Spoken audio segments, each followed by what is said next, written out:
In honor of National Volunteer Week, the Bridges Helpdesk for blind, low-vision youth, in collaboration with Sky's the Limit Communications, bring to you this 5-part series on the benefits of volunteering. The Bridges Helpdesk for blind, low-vision youth logo shows horizontal view of a suspension bridge erected over a body of water. The word Helpdesk appears centered below the base of the bridge and above the water. Welcome to Part 5. David DeNotaris. Today, we're here with Mike Bullis, director of the Image Center, Independent Living Center, Baltimore, Maryland area, has been helping people with disabilities for years achieve independence in all areas of their life. Mike, can you please share with us, what does volunteering, what does that mean to you? I started out most of the careers I've been in by volunteering first. Really? Because it really helped me have an opportunity to understand the organization and to get involved with it without any pressure, because they're not paying me and I'm doing them a quote unquote favor. So it's an opportunity for me to learn what's going on. Early on in my career, I volunteered with the NFB. Significantly, I also volunteered at the Oregon Commission for the Blind to run a group for them that nobody wanted to run because it had to do with employment, and they knew none of these blind people could really get jobs. And I said, well, fine, I'll just run a group for you and we'll see what happens. Wow. And I ended up getting a lot of people jobs. And then I said, now you're going to pay me. Because, once I had demonstrated the value. So I think it's incredibly valuable. But a cautionary note to everyone, going to most organizations anymore and saying, I really want to volunteer. So how about I help you do folding and mailings? And the answer is going to be, we email virtually everything and we don't fold paper anymore. So you have to really think, again, a tour sometimes of an office is really helpful, because you'll get a feel for where could a volunteer fit in here and do well, and how could I be of value here? If you can do it that way, that's perfect. If not, then, obviously you take things as they come. Oh, Mike, it's such a privilege to be with you today, and we're grateful for your time. Thank you very much. Eileen Rivera Ley. Had any advice for our potential volunteers? Miss Carlton, would you like to share? Carlton Anne Cook so much Walker. Great advice here. Whether you go into it with an altruistic purpose that I want to help others, I'm tired of people helping me all the time, and I want to give back. I want them to know that I can give back, whether it just kind of comes upon you, that it just falls into your lap because this is what I love doing. So I'm going to do it. And hey, there's an opportunity to do it to help others. Or even if it's kind of a pecuniary motive, I need a job. I want to get paid for this. Maybe if I show them how well I can do, then I will get paid for this or another job. It doesn't matter, because the intent is not as important as what you are doing for others and what you're getting back. And you're going to get back good things. I think from what we've heard today, a constant thread that I'm seeing, though, is that your heart's in it. You're interested in it to begin with. If it's something that doesn't interest you at all, not at all, it might be better to look for a different opportunity, because this should be fun. It should be enjoyable. It shouldn't be arduous. How has volunteering helped you? You're a mom, you're a national president of an organization. How has volunteering changed your life?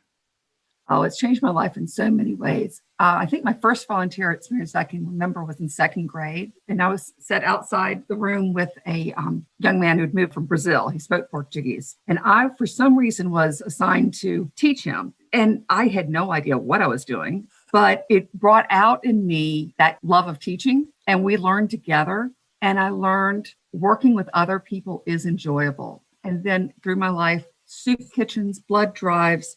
Oh, one time in law school, we took little bears, stuffed them for police officers to have in their trunks when they had to go to a scene that was really not fun for a child. I gave them that.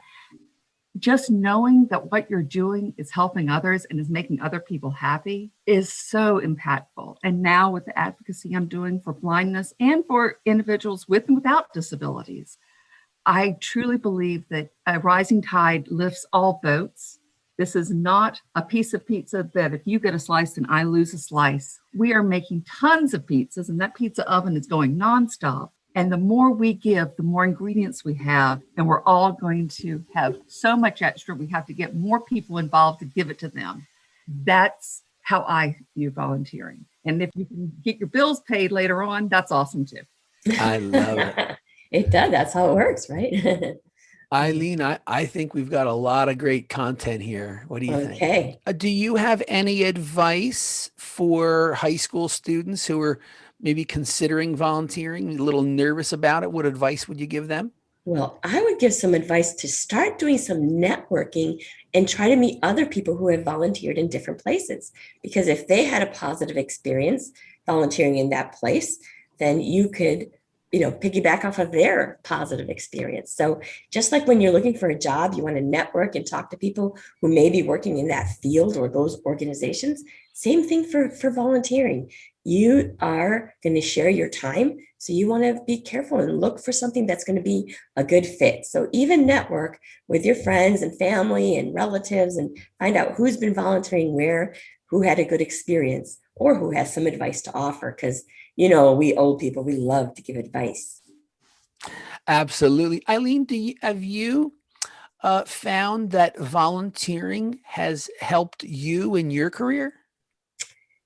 Volunteering has really transformed my career and shaped my career from the very beginning. When I think about my volunteer experiences in college, I volunteered in Boston for a group called the Key Latch Kids. And what we did as college students is we would create these after-school activities for kids whose parents weren't home when they came home from school. So what that did, I was in college, I was studying economics. I was learning about the world from the book side, but then I was learning about the real world by interacting with these students who were having lots of trouble getting their homework done because they were alone at home so much. And we were creating a safe space. So I learned a lot more realistic stuff. I learned how the world really is outside of the books by volunteering. So that was a very special and cherished volunteer opportunity that I had.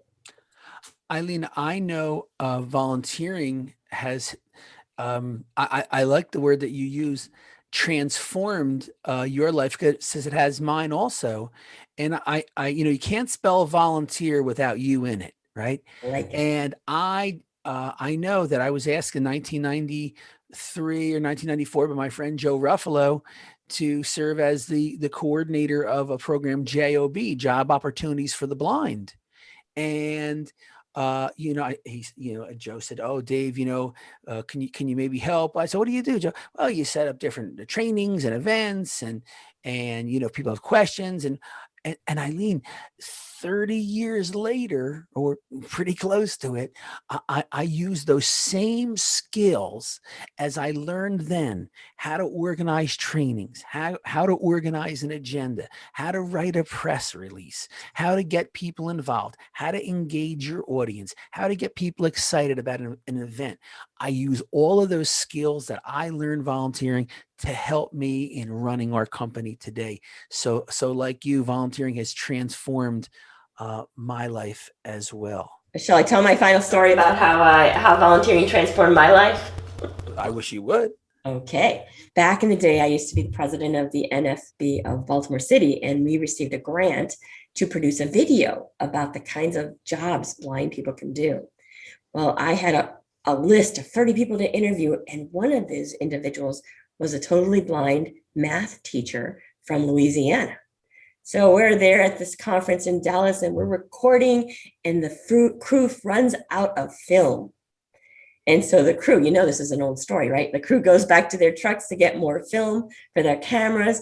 And during that time, this young teacher who claimed to be independently wealthy invited me to dinner and insisted on taking me to dinner. So we had a networking dinner, but one thing led to another, and he became my husband. So that's how I met my husband, Tom Lai. So you never know what's going to happen when you volunteer.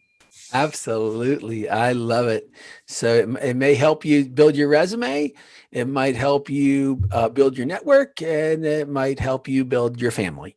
So This unique project is being coordinated through the Image Center of Maryland, a center for independent living in Towson, and it is funded by a grant from the Maryland Department of Education Division of Special Education Early Intervention Services.